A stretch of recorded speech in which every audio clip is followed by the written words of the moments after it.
continue.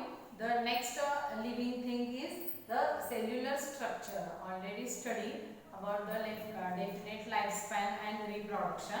Now see the cellular structure. Cellular structure म्हणजे काय की each living things is made up of the cells. Some cells are unicellular or some living things are multicellular. Unicellular means a living things having only one cell or a single cell. For example, amoeba and paramecium. And in multicellular means the living things having the many cells. For example, birds, animals, plants, human beings. These are having the many cells. आपली जी body असते ती काय होते भरपूर cells ना बनलेली आपली body आहे. तसं युनिसेल्युलर म्हणजे काय की that microorganism having a single cell, that is known as unicellular, and having many cells are known as the multicellular. These two are the cellular structure of unicellular and structure of multicellular. This is the picture of onion plant. This is the picture of pigeon. These two are the plants and animals are the multicellular, many cells. See here, you may have seen in small compartments of honeycomb. या picture मध्ये काय तुम्हाला दिसते मधमाशीचं पोळं दिसते ना. And these compartments are joined together to form a honeycomb. मग छोटे छोटे छोटे जे पार्ट्स आहेत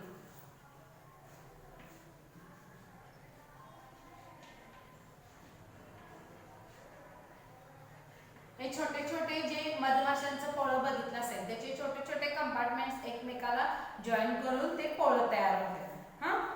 तसंच together to form a honeycomb and a wall has bricks. मग घरं वगैरे कन्स्ट्रक्शन मध्ये बिल्डिंग वगैरे बांधतात किंवा घर बांधतात त्यावेळी एकमेकांवर त्या विटा सगळ्या अरेंज केल्या जातात आणि मग मोठी भिंत तयार होते. तर observe the honeycomb and wall and what they made up of. मग ऑब्झर्व करायचं आपण ते हनीकोम्ब किंवा जर बांधलेली भिंत वगैरे असेल तर त्याचं स्ट्रक्चर कसं आहे ते एकमेकाला कसं बांधलेलं आहे हे ऑब्झर्व करायचं आहे. Now living things are made up of small unit is known as the sale.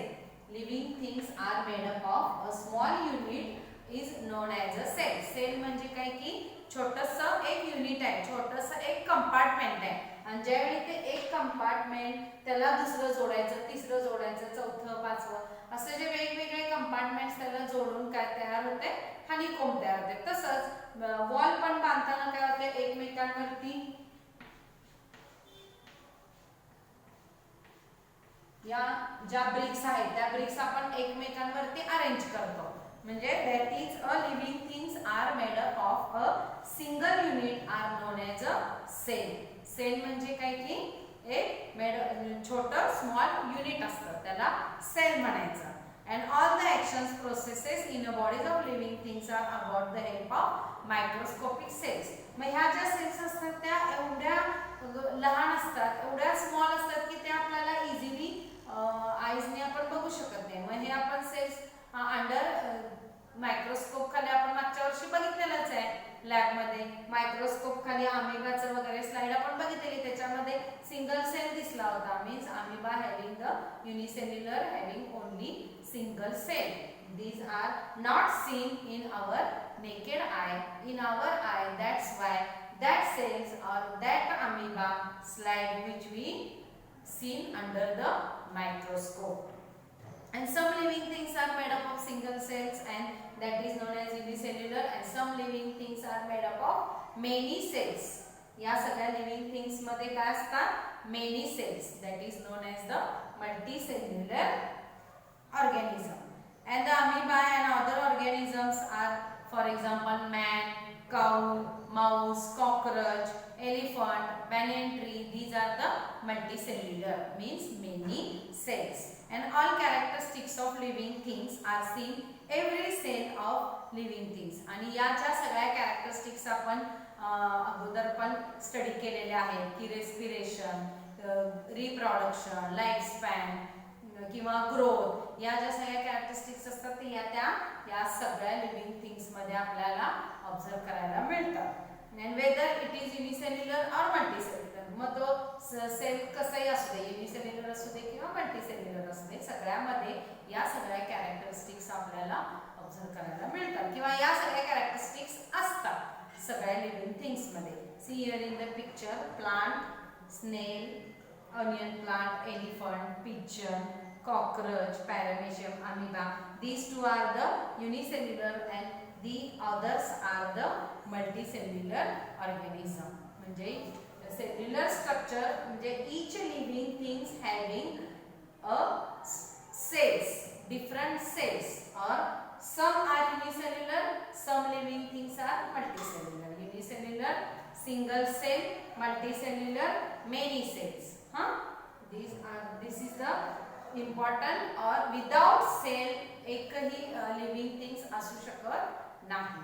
Cellular structure is the main characteristics of living things and even though the number of cells may be vary. म्हणजे त्या animal किंवा त्या plant वरती depend असतं की त्याच्यामध्ये cells जे असतात त्याचा नंबर काय वेगवेगळा असतो. म्हणजे काही कमी सेल्सचं ते लिव्हिंग थिंग असेल किंवा लिव्हिंग असेल किंवा जास्त सेल्सचं ते प्लांट असेल किंवा ॲनिमल असेल.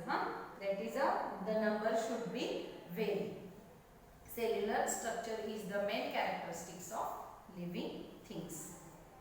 Institute at work. The Institute of Work survey and conservation of various plants of animals in different parts of India in Botanical Survey of India and Zoological Survey of India respectively. And in case you find the unfamiliar plant म्हणजे जे आपल्या इंडियामध्ये जे botanical सर्वे असतो त्या सर्वे मध्ये काय होते conservation of various plants and animal different parts of India.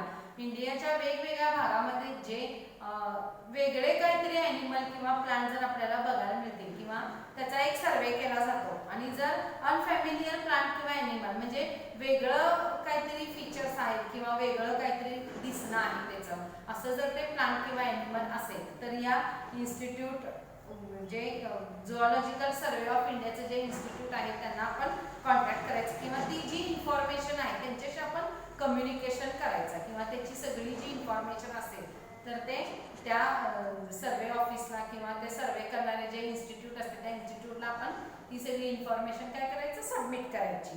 Communicate with the institute to obtain the more information about it.